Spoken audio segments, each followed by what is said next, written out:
If you find electoral violence such in the scale that we've seen in the previous elections, just in the last 1 year, would you relate it to the success or the otherwise of a president or the executive of a government in Nigeria, or directly to the electoral umpire? Because a lot of people have said Jega-led Jega-led INEC, and now we have a new leadership.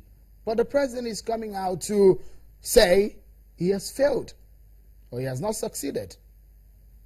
Everyone takes credit. If you remember, when you had a peaceful 2015 election, people take credit for it.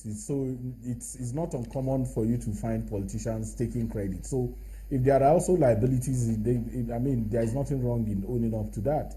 But the big issue is that, especially if you take the rerun elections and especially the river election, you will see that INEC mobilized to ensure that they carry out the business of conducting elections.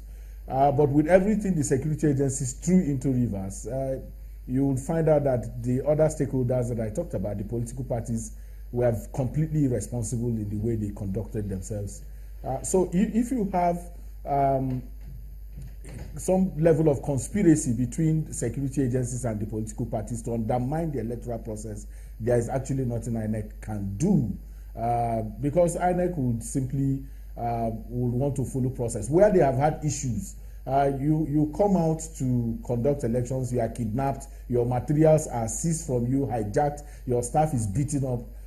You want to be sure that the people you are mobilizing to the field are safe before you can take them there. So there is somebody else who has to take responsibility. In other climes, there are people who should have resigned.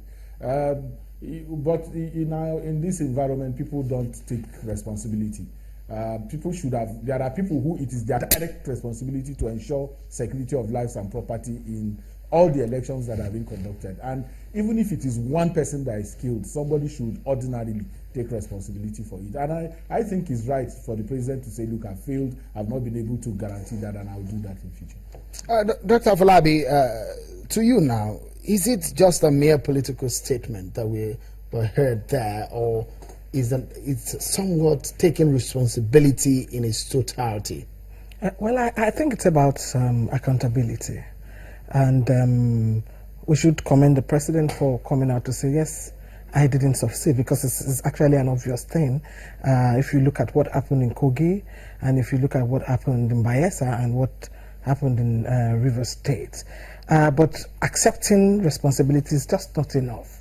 If you remember in 2008, when the late President Musa Yar'Adua came into power, one of the things he did was to reflect on the electoral system, and he set up the Justice Oasis committee to look at some of these issues, to address some of the problems and challenges of election.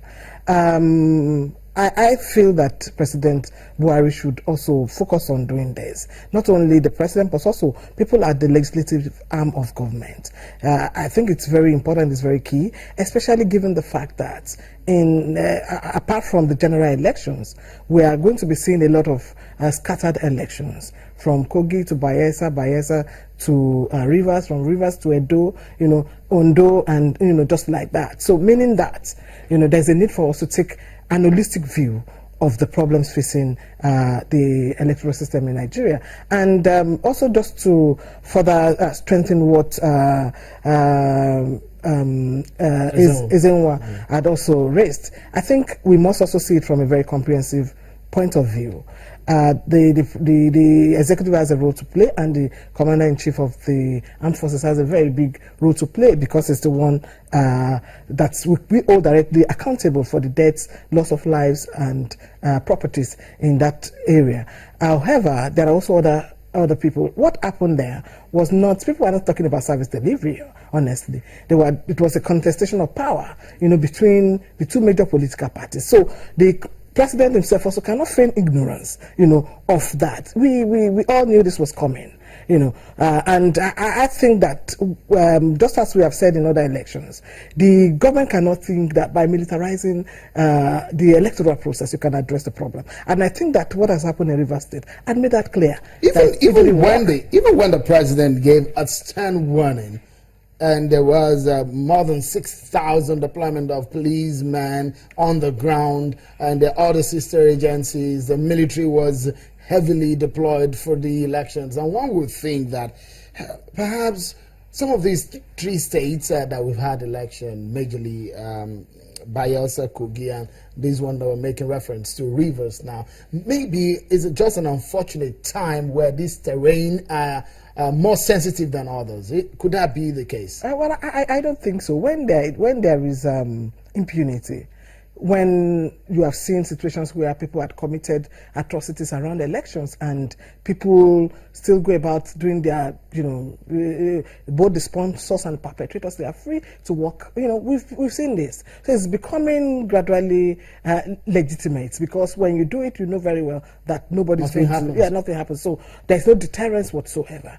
And if you then look at it from that point of view, you will see that this will happen in Rivers, and if you don't do anything, it will also happen in other elections. And that is why I think it's important. Looking at what happened in Rivers, we must be planning for future elections so that we can address this spate of electoral violence. People have died. Look at the youth copper, for goodness sake. Look at so many other people, lives lost, properties lost. People have been kidnapped. A friend of mine who walked out probably to vote on Saturday, Mr. Wale Akintoblire, has not been seen in Port Harcourt, for over some days now. So you can then imagine how many other people have not been able to see. Even some of you observers ran away from Rivers to observing Rivers. Like Mr. Wago in Abuja too, he was one of those people who ran away from observing that election. But we'll take a moment, and when we return, why do we keep having inconclusive elections? That's part of the conversation. After this time out, join us again.